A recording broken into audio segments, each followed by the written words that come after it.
बच्चों बहुत स्वागत है आप लोगों का केमिस्ट्री क्लास में। मैं हूं आपका केमिस्ट्री टीचर सुनील यादव। बच्चों आज कुछ प्रमुख अभिक्रियाएं लेकर आपके साथ हूं। आज का टॉपिक बच्चों मैंने प्रमुख अभिक्रियाओं के रूप में लिया है, जिसमें सबसे पहली अभिक्रिया फ्रीडल क्राफ्ट अभिक्रिया, बच्चों दूसरी मैंने ली है हुन्स डीकर अभिक्रिया, और तीसरी मैंने आपके लिए ली है रैशिंग विधि, और चौथी मैंने आपके लिए ली है बच्चों कार्बेल-एमीन अभिक्रिया। आज मैं आपको इन चार अभिक्रियाओं से रूबरू करूंगा।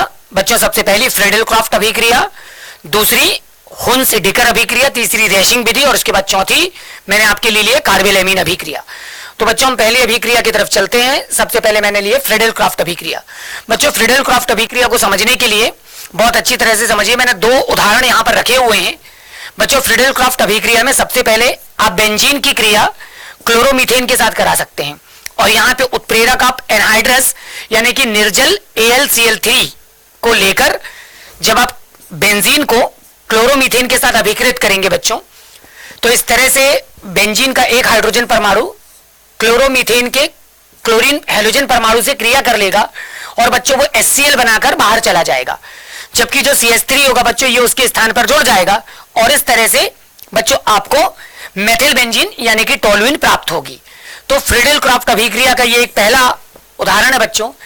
इस अभिक्रिया का एक दूसरा उदाहरण भी लिया जा सकता है, और दूसरा उदाहरण कुछ इस तरह है कि अगर मैं बेंजीन को क्लोरोमीथेन के साथ अभिक्रिया नहीं कराना चाहता तो फिर मैं उसको एसिटिल क्लोराइड के साथ भी अभिक्रिया करा सकता हूं। तो बच्चों पुनः बेंजीन का एक हाइड्रोजन परमाणु एसिटिल क्लोराइड के क्लोरीन परमाणु से क्रिया करके वापस HCl बना लेगा। शेष बचा हुआ पार्ट CH3CO ये जाकर बेंजीन रिंग के साथ जुड़ जाएगा, और इस तरह से बच्चों वो बदल जाएगा किसमें, एसिटोफिनोन में। तो बच्चों ये दोनों ही उदाहरण जो हैं ये प्रमुखता के साथ फ्रीडल क्राफ्ट अभिक्रिया के साथ दिखाए जाते हैं। एक फ्रीडल क्राफ्ट अल्काइलेशन के रूप में जानी जाती है, और दूसरी अभिक्रिया जो है, दूसरा समीकरण जो है वो फ्रीडल क्राफ्ट एसाइलेशन अभिक्रिया के रूप में भी जानी जाती है। ठीक है बच्चों। इसके अलावा हुन्स डीकर अभिक्रिया, बच्चों बहुत अच्छी तरह से याद रखिए कि जो हुन्स डीकर अभिक्रिया है ये एलिफैटिक और एरोमेटिक दोनों तरह के यौगिकों में देखी जा सकती है। तो बच्चों मैंने पहला एग्जांपल जो वो एरोमेटिक कंपाउंड के लिए लिया हुआ है। बच्चों मेरे पास सिल्वर बेंजोएट है, जिसको ब्रोमीन जल के साथ मैं अभिकृत कर रहा हूं, और उत्प्रेरक के रूप में मैंने इस्तेमाल किया हुआ है कार्बन टेट्राक्लोराइड, और 393 केल्विन ताप पर यह अभिक्रिया संपन्न होगी। तो बच्चों सिल्वर बेंजोएट का जो सिल्वर वाला पार्ट है ये सबसे पहले ब्रोमीन के Br से रिएक्ट करके ये AgBr में बदल जाएगा, और जैसे ही सिल्वर निकलेगा तो यहां से CO2 जो है वो कार्बन डाइऑक्साइड के फॉर्म में क्या हो जाएगी बच्चों, बाहर चली जाएगी अभिक्रिया पात्र से। अब ये बेंजीन रिंग बचेगा, तो इस बेंजीन रिंग पर एक जो ब्रोमीन है वो जाकर जुड़ जाएगी, और इस तरह से आपको जो मुख्य उत्पादक है वो ब्रोमोबेंजीन के रूप में प्राप्त होगा। बच्चों ये अभिक्रिया एरोमेटिक कंपाउंड में हुन्स डीकर अभिक्रिया के रूप में जानी जाएगी। जबकि इसका दूसरा उदाहरण है बच्चों कि अगर आपके पास सिल्वर एसीटेट है, तो सिल्वर एसीटेट को अगर आप ब्रोमीन जेल के साथ अभिकृत करेंगे तो पुनः Ag वाला पार्ट Br से रिएक्ट करके AgBr बना देगा बच्चों। ठीक है, यहां पर ये AgBr बना देगा। ठीक है, फाइनली क्या होगा बच्चों, यहां से CO2 निकल जाएगी कार्बन डाइऑक्साइड के रूप में, एक जो Br बचेगा ये जाकर इस CH3 से जुड़ जाएगा, और इस तरह से आपको मिथाइल ब्रोमाइड या मेथिल ब्रोमोमीथेन आपको मुख्य उत्पादक के रूप में प्राप्त होगा। बच्चों ये अभिक्रिया हुन्स डीकर अभिक्रिया कहलाती है। इसके लिए ये दोनों ही समीकरण प्रचलन में है, दोनों ही समीकरण दिखाए जा सकते हैं। बच्चों इसके अलावा मैंने आपके लिए ली है रैशिंग विधि।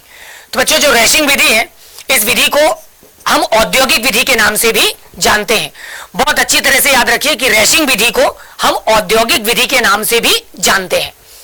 बच्चों इस अभिक्रिया में मैंने बेंजीन को डाई ऑक्सीजन के साथ और अम्ल के मिश्रण, हाइड्रोक्लोरिक अम्ल के मिश्रण के साथ अभिकृत किया हुआ है, और यहां पर बच्चों मैंने जो उत्प्रेरक इस्तेमाल किया है CuCl2, और उच्च ताप है यहां पे 503 केल्विन अप्रोक्सीमेट उच्च ताप पर यह अभिक्रिया संपन्न होगी।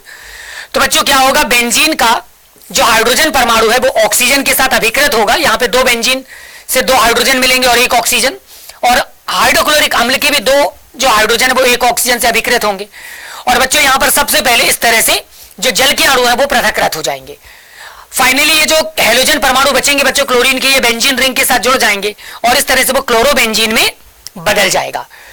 बच्चों फाइनली रैशिंग विधि या औद्योगिक विधि के द्वारा हम क्लोरोबेंजीन का निर्माण करते हैं और यह अभिक्रिया प्रमुखता के साथ चलन में दिखाई जाती है। बच्चों इसके अलावा कार्बिल अभिक्रिया, बच्चों ये जो कार्बिल अभिक्रिया है इसको पहले मैं एक पद में आपको समझा देता हूं, फिर इस अभिक्रिया की विभिन्न पद लेकर आपको समझाऊंगा। बच्चों कार्बिल अभिक्रिया जो है इसके लिए भी मैंने दो उदाहरण आपके सामने रखे हैं, एक एरोमेटिक कंपाउंड के लिए, दूसरा एलिफेटिक कंपाउंड के लिए। तो बच्चों क्या होगा, यहां पर एनिलीन, ठीक है ना, ये एनिलीन है, एनिलीन की क्रिया क्लोरोफॉर्म के साथ होगी, ये क्लोरोफॉर्म है बच्चों, ठीक है, एनिलीन की क्रिया क्लोरोफॉर्म के साथ होगी और ये होगी कास्टिक पोटास की उपस्थिति में, ठीक, ये कास्टिक पोटास की उपस्थिति में होगी। बच्चों क्या होगा, सबसे पहले क्लोरोफॉर्म कास्टिक पोटास के साथ अभिकृत हो जाएगा और यहां पर जल और पोटेशियम क्लोराइड का जो मिश्रण है वो रिलीज हो जाएगा और बच्चों पूरी अभिक्रिया रीअरेंज होगी और यहां पर फेनिल आइसोसाइनाइड आपको प्राप्त होगा। बच्चों ये फेनिल आइसोसाइनाइड जो है ये एरोमेटिक कंपाउंड है, जबकि यहां पर एथिल आइसोसाइनाइड भी इस अभिक्रिया से प्राप्त किया जा सकता है।